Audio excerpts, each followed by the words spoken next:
कभी एक दुनिया और थी, बिल्कुल हमारे जैसी ही।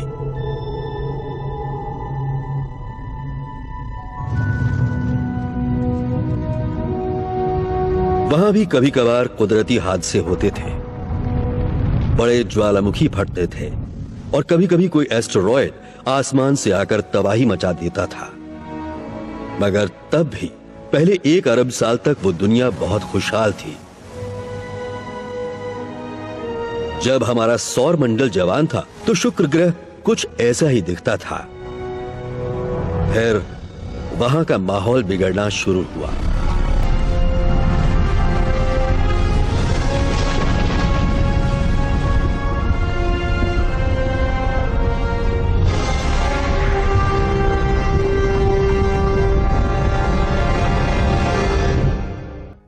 शुक्र ग्रह जो कभी किसी स्वर्ग जैसा लगता था, एक नर्क में तब्दील हो गया। एक मामूली सा संतुलन बिगड़ने से ये स्वर्ग नर्क में बदल गया। इतना मामूली कि आप सोच भी नहीं सकते। एक बार चीजें बिगड़ना शुरू हुई तो फिर सुधर नहीं पाई। ये है शुक्र ग्रह, हमारा सबसे नजदीकी पड़ोसी। आज ये ऐसा दिखता है।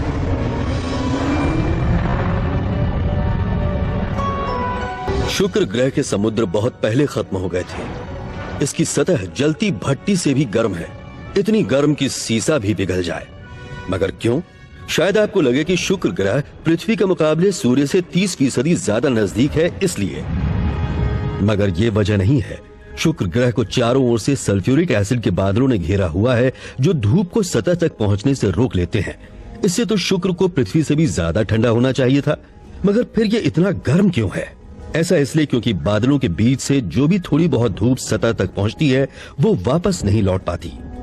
कार्बन डाइऑक्साइड की एक घनी परत एनर्जी को बाहर निकलने से रोक लेती है।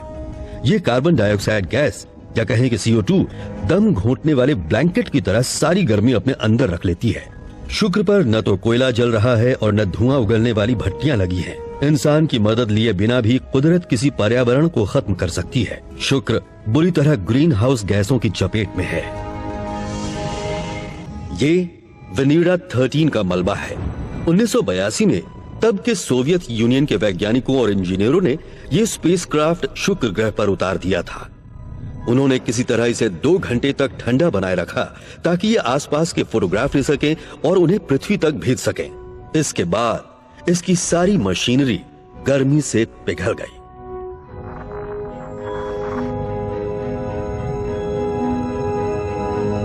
शुक्र और पृथ्वी दोनों के पास शुरू में एक जितना कार्बन था, मगर दोनों बिल्कुल ही अलग अलग रास्ते पर चल पड़े और इन दोनों ही कहानियों में कार्बन का किरदार सबसे अहम था। शुक्र पर तकरीबन सारा कार्बन गैस के रूप में था, कार्बन डाइऑक्साइड के रूप में वायुमंडल में।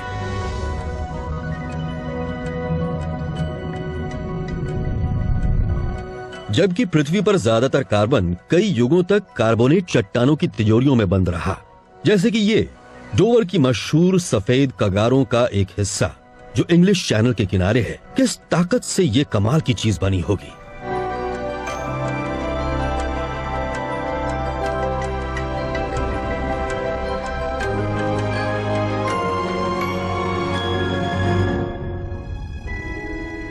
ऐसे जीव ने जो सुई की नोक से भी 1000 गुना छोटा है, ऐसे लाखों जीवों ने, एक कोशिका वाले एल्गी ने। ज्वालामुखियों ने हवा में कार्बन डाइऑक्साइड छोड़ी और समुद्रों ने धीरे धीरे उसे सोख लिया। लाखों सालों के दरमियान सूक्ष्म जीवों एल्गी ने उस कार्बन डाइऑक्साइड को बहुत छोटे छोटे खोलों में बदल दिया। चौक या चूना पत्थर की मोटी परतों के रूप में वो समुद्र की तली में इकट्ठा हो गए। बाद में पृथ्वी की हलचलों ने समुद्र तल को ऊपर उठा दिया और ये बड़ी बड़ी कगारें बन गईं। दूसरे समुद्री जीवों ने कार्बन डाइऑक्साइड लेकर बड़ी बड़ी कोरल रीफ्स बना डाली।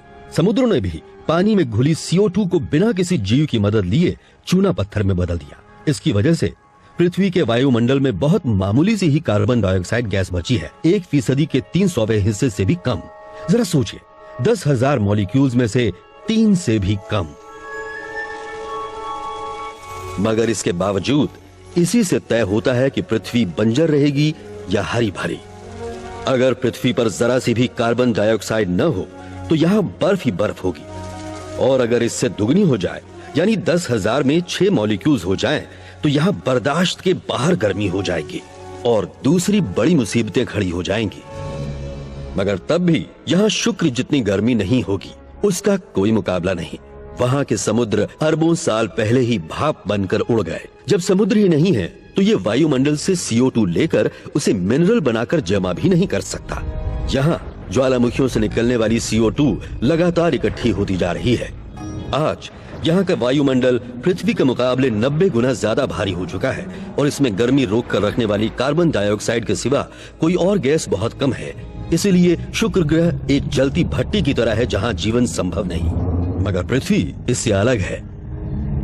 ये जिंदा है और सांस लेती है, मगर बहुत धीमे। इसकी एक सांस 1 साल में पूरी होती है। पृथ्वी की जिंदगी जंगलों से है और ज्यादातर जंगल उत्तरी गोलार्ध में ही हैं। जब उत्तर में बसंत का मौसम आता है तो ये जंगल हवा में मौजूद कार्बन डाइऑक्साइड लेते हैं और बड़े हो जाते हैं और जमीन हरी भरी हो जाती है। इससे वायुमंडल में CO2 कम हो जाती है। जब पतझड़ आता है और पेड़ अपनी पत्तियां गिरा देते हैं तो उनके सड़ने से कार्बन डाइऑक्साइड दोबारा वायुमंडल में पहुंच जाती है। साल के दूसरे हिस्से में यही काम दक्षिणी गोलार्ध में भी होता है, मगर दक्षिणी गोलार्ध में ज्यादातर समुद्र ही है। इसलिए उत्तर के जंगलों की वजह से ही दुनिया में CO2 में होने वाला सालाना बदलाव तय होता है। करोड़ों सालों से पृथ्वी इसी तरह सांस ले रही है, मगर 1958 तक ओशनोग्राफर ने वायुमंडल में मौजूद कार्बन डाइऑक्साइड को सही सही मापने का तरीका खोजा। हीलिंग ने पृथ्वी के सांस लेने का तरीका पता किया।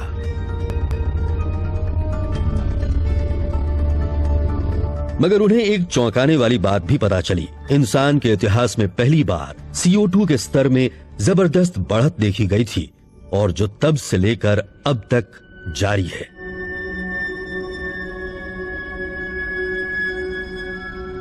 CO2 का ये स्तर उस दौर के मुकाबले बहुत ज्यादा है जब खेती और सभ्यता की शुरुआत हुई थी। दरअसल ऐसी बढ़त पृथ्वी ने 30 लाख सालों में कभी नहीं देखी। ये इतने यकीन से कैसे कह सकते हैं? इसका सबूत पानी में मौजूद है।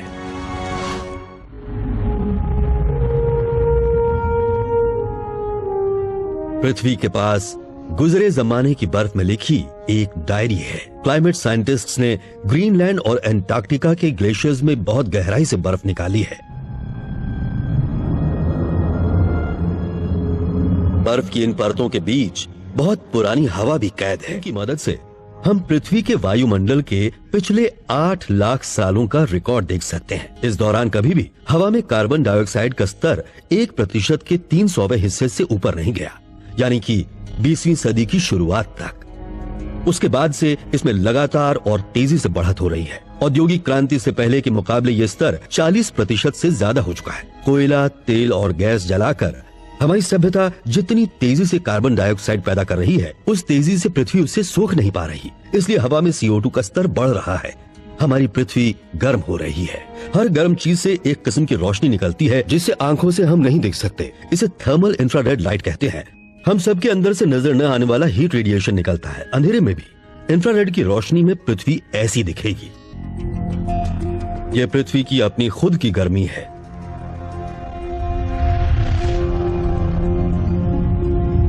सूर्य की रोशनी इसकी सतह से टकराती है। पृथ्वी इसकी ज्यादातर एनर्जी को सोख लेती है, जिससे वो गर्म हो जाती है और उसकी सतह इंफ्रारेड लाइट में चमकने लगती है। मगर वायुमंडल की कार्बन डाइऑक्साइड इस हीट रेडिएशन के ज्यादातर हिस्से को सोख लेती है और उसे वापस सतह पर भेज देती है। इससे पृथ्वी और ज्यादा गर्म हो जाती है। इसी सिलसिले को ग्रीन हाउस इफेक्ट कहते हैं। फिजिक्स के लिहाज से कहें तो ये एनर्जी फ्लो का हिसाब किताब है। इसमें कुछ भी गलत नहीं है। अगर हमारे वायुमंडल में बिल्कुल भी कार्बन डाइऑक्साइड न हो तो पृथ्वी बर्फ का एक बड़ा गोला बन जाएगी और हम भी खत्म हो जाएंगे।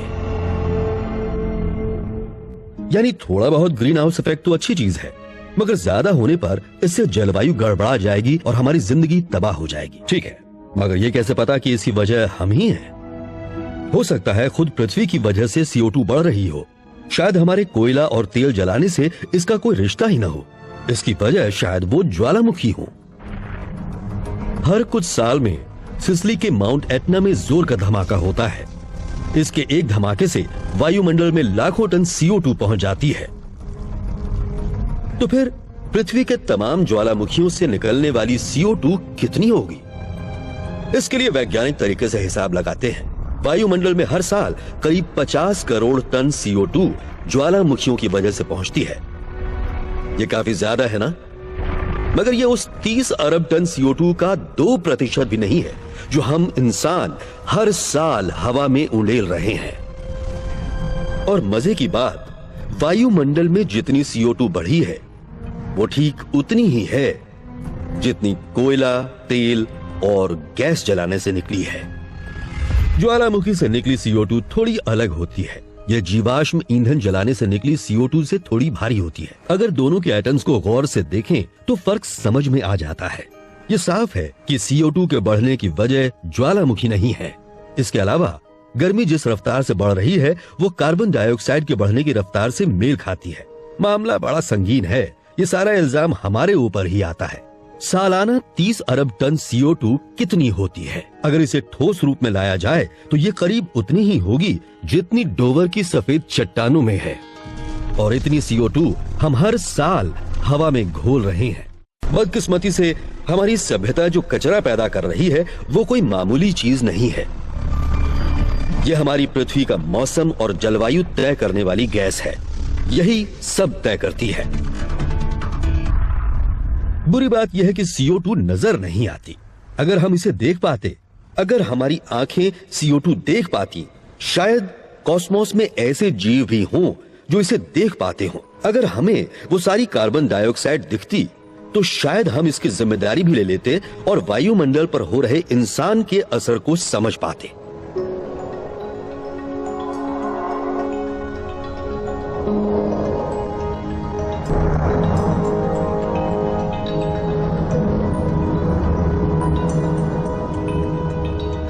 मगर दुनिया गर्म हो रही है। इसका सबूत चारों ओर है। सबसे पहले आप थर्मोमीटर्स को ही लीजिए। दुनिया भर के वेदर स्टेशंस 1880 के दशक से ही तापमान का भरोसेमंद रिकॉर्ड रख रहे हैं और नासा ने उस डेटा का इस्तेमाल करके एक मैप बनाया है जिसमें वक्त के साथ बदलते दुनिया के औसत तापमान को दिखाया गया है। पीले का मतलब है उस इलाके में 1880 के औसत के मुकाबले ज्यादा तापमान। ऑरेंज का मतलब उससे भी गर्म और लाल का मतलब सबसे ज्यादा गर्म।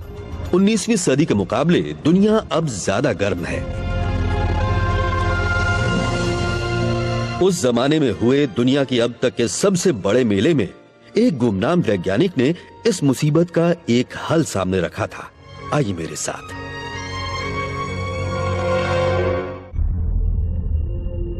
एक वक्त था जब ये दुनिया न तो ज्यादा गर्म थी और न ज्यादा ठंडी, बस एकदम ठीक थी।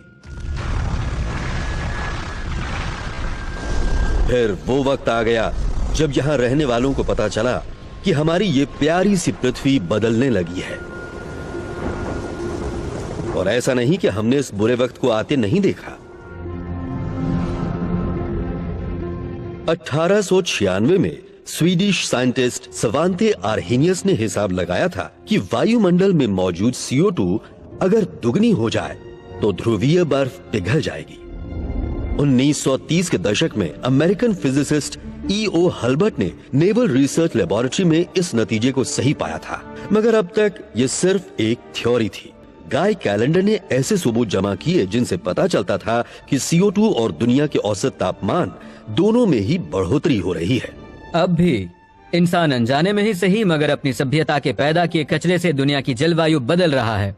ये जो गैसें निकल रही हैं फैक्ट्रियों से और गाड़ियों से, उनसे हर साल 6 अरब टन से भी ज्यादा कार्बन डाइऑक्साइड पैदा हो रही हैं। ये सूर्य की गर्मी को हवा में ही सोख लेती है और इससे हमारा वायुमंडल लगातार गर्म हो रहा है। ये बुरी बात है क्या? ऐसा अंदाजा लगाया गया है कि पृथ्वी के तापमान में कुछ डिग्री की बढ़ोतरी से ही ध्रुवों पर जमा बर्फ पिघल जाएगी। 1960 में कार्ल सेगन की PhD थीसिस में शुक्र ग्रह पर ग्रीन हाउस गैसों के असर का हिसाब किताब लगाया गया था। उन्हें पृथ्वी समेत तमाम ग्रहों के वायुमंडल में हमेशा से दिलचस्पी थी और ये उसी का एक हिस्सा था। 1980 में असली कॉस्मोस सीरीज में कार्ल सेगन ने आगाह किया था, हम हवा में बहुत ज्यादा कार्बन डाइऑक्साइड छोड़ रहे हैं और ग्रीन हाउस इफेक्ट को बढ़ा रहे हैं। ऐसा होता रहा तो जल्द ही पृथ्वी की जलवायु गड़बड़ा जाएगी और कॉस्मोस में हमारा ये इकलौता घर, ये स्वर्ग एक नर्क में बदल जाएगा। जब कार्ल ने यह बात कही थी तब से अब तक हम वायुमंडल में 400 अरब टन कार्बन डाइऑक्साइड और उंडेल चुके हैं। अगर हमने अपने तरीके नहीं बदले तो हमारे बच्चों को पृथ्वी किस हाल में मिलेगी? वैज्ञानिकों ने जो अंदाजा लगाया है उसके मुताबिक अगर हमने ये सिलसिला जारी रखा तो हमारे बच्चों को मुसीबतें झेलनी पड़ेंगी। जानलेवा लू चलेगी, भयानक सूखा पड़ेगा, समुद्र ऊपर उठेगा, प्रजातियों का सफाया होगा। हमें विरासत में हरी भरी पृथ्वी मिली थी जिसकी जलवायु बहुत हद तक स्थिर थी। हजारों सालों तक यहाँ खेती और सभ्यताएं फलती फूलती रहीं और अब हमारी लापरवाही और लालच ने उस सब को दांव पर लगा दिया है। चलिए, हम वैज्ञानिक जलवायु के बारे में इतनी दूर तक की भविष्यवाणी करने में अगर माहिर हैं, तो फिर मौसम के बारे में हमारा अंदाज गलत कैसे हो जाता है? बल्कि इस साल तो मेरे शहर में सबसे ज्यादा ठंड पड़ी है। ऐसे में तो हम वैज्ञानिकों को मानना चाहिए कि पृथ्वी पर ठंड बढ़ रही है। मौसम और जलवायु में बहुत फर्क है। वायुमंडल बहुत थोड़े अरसे में जो करता है वो मौसम है। ये कुछ घंटे या कुछ दिन चलता है। मौसम का कोई ठिकाना नहीं, यानी कि मामूली से बदलाव होने पर भी मौसम पूरी तरह बदल जाता है। इसीलिए 10 दिन बाद के मौसम की भविष्यवाणी किसी मतलब की नहीं। मौसम का एक लंबे अरसे का औसत जलवायु है, कई सालों का औसत। जिन ताकतों की वजह से वायुमंडल में ऊर्जा का संतुलन बनता बिगड़ता है, उन्हीं से जलवायु भी बनती है। जैसे कि सूर्य में होने वाले परिवर्तन, पृथ्वी की कक्षा में झुकाव, पृथ्वी द्वारा अंतरिक्ष में वापस भेजी गई सूर्य की रोशनी और हवा में ग्रीन हाउस गैसों की मौजूदगी, इनमें से किसी में भी बदलाव हो तो जलवायु पर भी फर्क पड़ता है, जिसे पहले से बताया जा सकता है। मेरे इस दोस्त की चहलकदमी शॉर्ट टर्म फ्लक्चुएशंस दिखा रही है। ये मौसम है। ये जानना नामुमकिन है कि अगले ही पल ये कहां जाएगा, मगर ये जानना मुश्किल नहीं कि इसकी इस चहलकदमी की रेंज कहां तक होगी, क्योंकि मैंने इसे एक रस्सी से पकड़ा हुआ है। हम जलवायु को सीधे तौर पर नहीं देख सकते, सिर्फ मौसम को ही देख पाते हैं। मगर कई सालों का औसत मौसम एक पैटर्न दिखाता है। मैं जिस रास्ते चल रहा हूँ वो लॉन्ग टर्म पैटर्न है। मौसम की भविष्यवाणी मुश्किल है मेरे दोस्त की तरह, मगर जलवायु की भविष्यवाणी हो सकती है। पृथ्वी के लंबे इतिहास में जलवायु कई बार बदली है, मगर हमेशा किसी न किसी बड़ी ताकत की वजह से। फिलहाल जो सबसे बड़ी ताकत जलवायु को बदलने में लगी है वो है फॉसिल फ्यूल के जलाने से पैदा CO2, जो सूर्य की गर्मी को यहीं रोक कर रखती है। इससे जो गर्मी बढ़ती है वो कहीं तो जाएगी। इसमें से कुछ हवा को गर्म करती है और ज्यादातर समुद्र में पहुंचती है।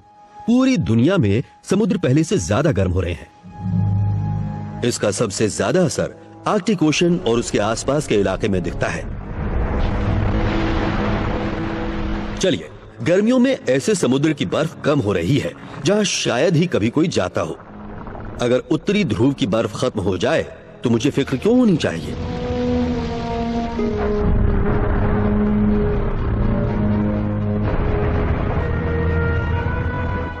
बर्फ पृथ्वी की सबसे चमकदार कुदरती परत है और समुद्र सबसे गहरे रंग की परत। बर्फ सूर्य की रोशनी को रिफ्लेक्ट कर देती है। पानी इस रोशनी को एब्जॉर्ब करके गर्म हो जाता है, जिससे और ज्यादा बर्फ पिघलती है और इससे सूर्य की रोशनी को एब्जॉर्ब करने वाली सतह और बढ़ जाती है। इस सिलसिले को हम पॉजिटिव फीडबैक लूप कहते हैं। अकेली CO2 जिन बहुत सारे कुदरती तरीकों से गर्मी बढ़ाती है, ये उन्हीं में से एक है। इस समय हम आर्कटिक ओशन के किनारे ड्रू पॉइंट अलास्का में हैं।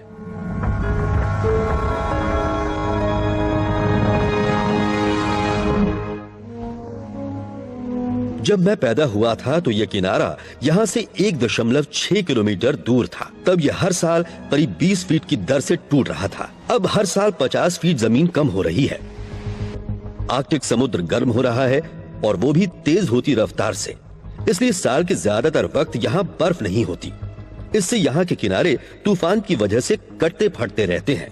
तूफान भी अब पहले से तेज होते जा रहे हैं और ये भी जलवायु बदलने का एक असर है। अलास्का, साइबेरिया और कनाडा असल में पर्माफ्रॉस्ट हैं, यानी ऐसी जमीन जो इस सहस्त्राब्दी से पहले हमेशा बर्फ से ढकी रहती थी।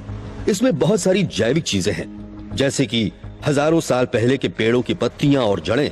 चूंकि पृथ्वी के किसी और इलाके के मुकाबले आर्कटिक ज्यादा तेजी से गर्म हो रहा है, इसलिए पर्माफ्रॉस्ट भी पिघल रहा है और इसमें दबी चीजें सड़ रही हैं, वैसे ही जैसे फ्रीजर बंद कर देने पर सड़ती हैं।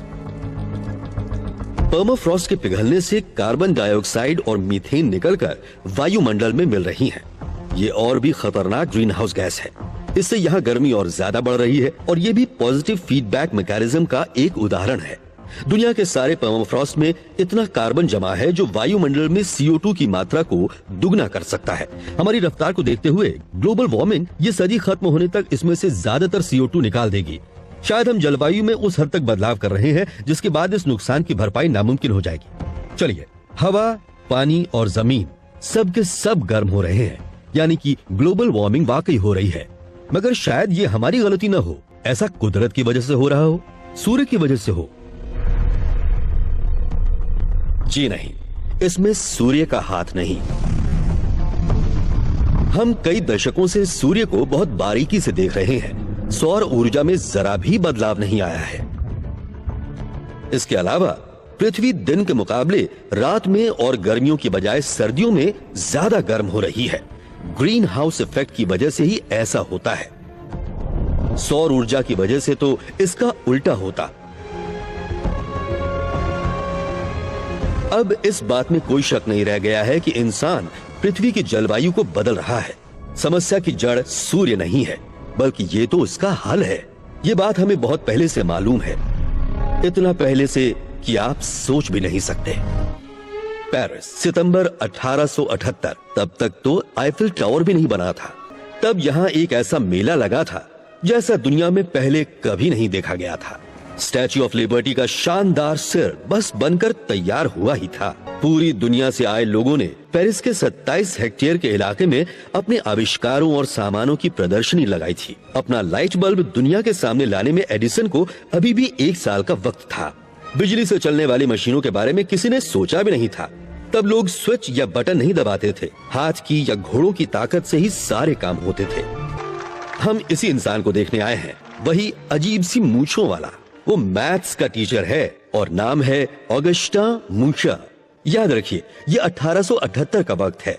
तब गैस लाइट से ही रोशनी होती थी। ऑटोमोबाइल आने में अभी सालों का वक्त था। मगर मूशो यहाँ अपने सोलर पावर कॉन्सेंट्रेटर के जरिए लोगों को हैरान कर रहे हैं। सूर्य पर हम सब का हक है। हालांकि यह हमसे 9.3 करोड़ किलोमीटर दूर है, फिर भी अपनी ताकत का एहसास दिलाता है। मेरा आविष्कार सूर्य से निकलने वाली ऊर्जा को इकट्ठा करता है और उसे मैकेनिकल मोशन में बदल देता है। ये किसी भी तरह की मशीन को चला सकता है या आपके लिए बिजली पैदा कर सकता है, प्रिंटिंग प्रेस चला सकता है या गर्मियों में बर्फ बना सकता है। तो आपने देखा दोस्तों, अगर हमने सूर्य की जबरदस्त ताकत का इस्तेमाल किया तो क्या क्या अजूबे हो सकते हैं। दुनिया का कोयला किसी दिन खत्म हो सकता है, लेकिन ये ताकतवर सूर्य हमेशा हमारे पास रहेगा। मूशों को उस मेले में गोल्ड मेडल दिया गया, मगर उसके बाद कोयले की कीमतें गिर गईं और वो इतना सस्ता हो गया कि सौर ऊर्जा में किसी की दिलचस्पी नहीं रही। इसके अलावा उस वक्त किसी को समझ ही नहीं आया कि फॉसिल फ्यूल जलाने से हमें क्या कीमत चुकानी पड़ सकती है। मूशों को रिसर्च के लिए मदद मिलना बंद हो गई। 35 साल बाद 20वीं सदी की शुरुआत में ऐसा ही हल सुझाने वाला एक और दरवाजा खुला। वो जगह थी इजिप्ट। ये कहानी आने वाली पीढ़ियों के काम की है। जलवायु को बदलने से रोकने की शुरुआत यहीं से हुई थी। इजिप्ट 1913। ये फिलाडेल्फिया के फ्रैंक शूमन है। इन्होंने सिर्फ 3 साल तक स्कूल में पढ़ाई की, मगर आविष्कार करने में माहिर दिमाग ने ये कमी दूर कर दी। 30 साल का होने से पहले ही शूमन ने सेफ्टी ग्लास की खोज कर ली थी। ऑटोमोबाइल्स और स्काईलाइट्स में इसके इस्तेमाल ने न जाने कितने लोगों की जान बचाई और शूमन को मालामाल कर दिया। ये दौलत उन्होंने अपने शौक यानी सौर ऊर्जा से जुड़ी रिसर्च करने में लगाई। शूमन ने अपनी टीम के साथ मिलकर बहुत सारे सोलर एनर्जी कॉन्सेंट्रेटर्स तैयार किए। इनसे भाप का इंजन भी चल जाता था। शूमन को उम्मीद थी कि सूर्य की ताकत से वो रेगिस्तान में सिंचाई करके उसे हरा भरा कर सकते हैं। 1913 में शूमन के सोलर पावर प्लांट का जब औपचारिक रूप से उद्घाटन हुआ तो उसे एक बड़ी कामयाबी माना गया। उन्होंने सूर्य की गर्मी का बड़े पैमाने पर इस्तेमाल करने का तरीका खोज निकाला था और सौर ऊर्जा को कोयले से भी सस्ता कर दिया था। ब्रिटिश और जर्मन दोनों सरकारों ने शूमन को अपना आविष्कार और बेहतर करने के लिए खुलकर मदद की पेशकश की। उष्णकटिबंधीय क्षेत्रों में यह बेहिसाब एनर्जी का जरिया हो सकता था, जहां कोयला मंगाना बहुत महंगा था। मगर शूमन का सपना तो इससे भी बड़ा था। साइंटिफिक अमेरिकन को लिखे एक खत में उन्होंने हिसाब लगाया कि अगर वो सहारा रेगिस्तान में सिर्फ 250 किलोमीटर के इलाके में अपना सोलर पावर प्लांट लगा लें तो इतनी बिजली पैदा हो सकती है जितनी दुनिया भर की इंडस्ट्रीज को चाहिए। मगर ऐसा हो न सका। लिक्विड फॉसिल फ्यूल यानी कि पेट्रोलियम का बाजार तेजी से बढ़ रहा था और वो जहाज चलाने, घर गर्म करने, कार और ट्रक चलाने में इस्तेमाल हो रहा था। तेल की कमी नहीं थी और वो कोयले से सस्ता था। उसे जमीन से निकालना और काम में लाना और भी आसान था। कोयले से जिस जहाज को चलाने में 100 आदमी एक हफ्ता लगाते थे, तेल से वही काम एक आदमी एक दिन में कर सकता था। रेगिस्तान में शूमन की कामयाबी के 1 साल बाद पहला विश्व युद्ध छिड़ गया। उनके सोलर कलेक्टर्स को गलाकर हथियार ढाल दिए गए। सौर ऊर्जा से चलने वाली सभ्यता बनाने का फ्रैंक शूमन का सपना 1 सदी के लिए दफन हो गया। एक और साफ सुथरा, कभी खत्म न होने वाला ऊर्जा का स्रोत है हवाएं। खुद सौर ऊर्जा से चलती हैं क्योंकि सूर्य हवाओं और लहरों को चलाता है। सोलर कलेक्टर्स के उलट विंड फार्म्स को ज्यादा जमीन की जरूरत नहीं होती और अगर वो पानी में हो तो बिल्कुल भी नहीं होती। वहां हवा भी बहुत तेज होती है। अगर हम हवाओं की सिर्फ 1% ताकत भी ले पाएं तो हमारी सभ्यता को चलाने लायक बिजली मिल जाएगी। पृथ्वी पर 1 घंटे में जितनी सौर ऊर्जा पहुंचती है उतनी एनर्जी पूरी दुनिया में साल भर में खर्च होती है। अगर सूरज और हवा की ताकत का जरा सा भी हिस्सा हम इस्तेमाल कर पाएं तो हमारे भविष्य की सारी ऊर्जा की जरूरतें हवा में कार्बन छोड़े बगैर ही पूरी हो जाएंगी।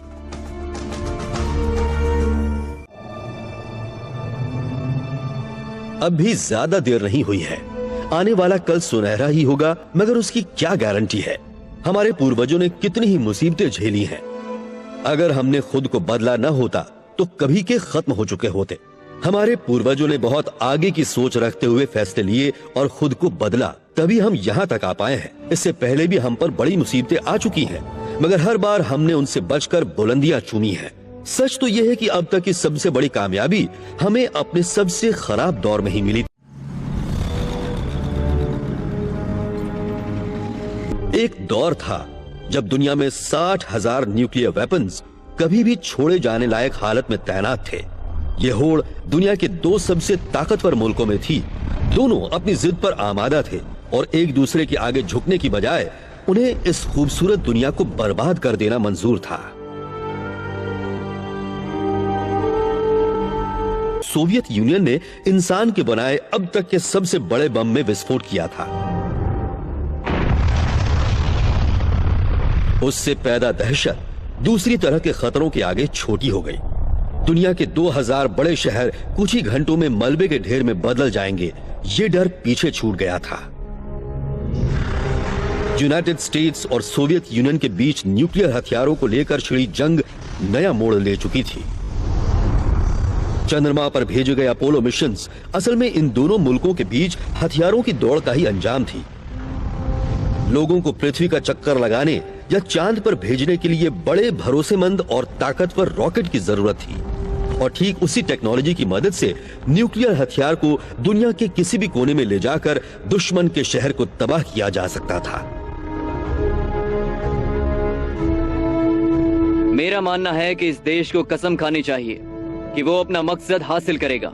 ये दशक खत्म होने से पहले हमें चांद पर इंसान को उतारना है और उसे वापस पृथ्वी पर लेकर आना है।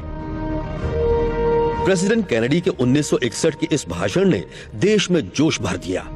ये भाषण एक भविष्यवाणी की तरह था। इसमें चांद पर जाने की वैज्ञानिक जरूरतों का कहीं कोई जिक्र नहीं था। चंद्रमा कैसे बना, न तो इस बारे में कोई सवाल था, न वहां से सैंपल लाने की कोई बात कही गई थी। जी नहीं, अपोलो मिशंस तो सिर्फ अपनी ताकत का प्रदर्शन और स्ट्रैटेजिक मिसाइल्स की तकनीक का प्रदर्शन भर थे। मगर चांद पर जाने के दौरान एक मजेदार बात भी हुई। जब वहां से हमने पृथ्वी को देखा तो यह अलग ही दुनिया लगी, हमारी अपनी दुनिया। पहली बार पृथ्वी पर रहने वालों ने पृथ्वी को इस तरह से देखा था जैसी वो वाकई है, एक दुनिया बिना सरहदों वाली और कॉस्मोस के मुकाबले काफी छोटी। वजह चाहे जो भी हो, हमने भारी संसाधन जुटाकर अपोलो प्रोग्राम शुरू किया था, मगर शीत युद्ध के दौर में उसका मकसद बदल गया और उसकी जगह मौत के हथियारों ने ले ली। फिर भी इसने दिखाया कि पृथ्वी एक है और ये कभी भी खत्म हो सकती है। अपोलो मिशन की यही सबसे बड़ी कामयाबी है। जो प्रोजेक्ट जानलेवा होड़ में शुरू हुआ था, उसी ने हमें अपनी दुनिया को पहचानने में मदद की। किस ताकत ने दुनिया का इतना बड़ा कमाल कर दिखाया? ये फिलीपींस के इफुगाओ लोग थे जो सिर्फ हाथ से काम करना जानते थे। करीब 10,000 साल पहले हमारे पूर्वजों ने दुनिया भर में जलवायु में हुए एक और बदलाव से फायदा उठाया। आइस एज में जब इंटरवल हुआ और मौसम खुशहाल हुआ तो उन्होंने खेती का आविष्कार कर लिया। अब उन्होंने भटकना, शिकार करना और खाना जमा करना बंद कर दिया। पिछले 10 लाख सालों से ये सब उनके जीवन का जरूरी हिस्सा रहा था। अब वो एक जगह रुककर खाना पैदा करने लगे। उनके पूर्वजों को कुदरत से जितनी सौर ऊर्जा मिलती थी, खेती के जरिए वो उससे 10 या 100 गुना ज्यादा ऊर्जा इस्तेमाल करने लगे।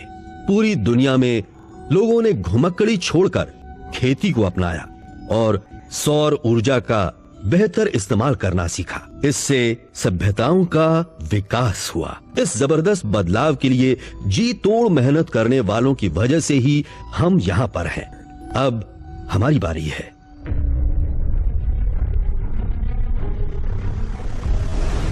यहाँ भी कभी एक दुनिया थी। अगर शुक्र पर कभी जीवन था तो उसे अपने ग्रह की इस बदहाली को पलटने का मौका नहीं मिला होगा। ग्रीन हाउस गैसों के इस असर को थामना किसी के बस में नहीं था। एक दुनिया और भी है, हमारी दुनिया, वो भी अभी इसी वक्त। हमारी इस दुनिया और उसके बेशकीमती जीवन को बचाने में कोई भी वैज्ञानिक या तकनीकी अड़चन नहीं है। हम इसे बचाएंगे अगर हम इसकी कद्र करते हैं और अगर हमारे अंदर वो इच्छा शक्ति होगी तब।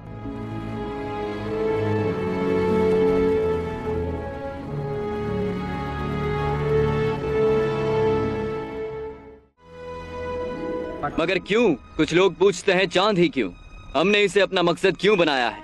ऐसे लोग पूछ सकते हैं सबसे ऊंची चोटी पर चढ़ना क्यों जरूरी है? हमने चांद को अपना मकसद बनाया है। हमने चांद पर जाने का फैसला किया है और ये दशक खत्म होने से पहले ही हमें वहां जाना है और कई दूसरे काम भी करने हैं। इसलिए नहीं कि ये आसान है, बल्कि इसलिए कि ये बहुत मुश्किल है।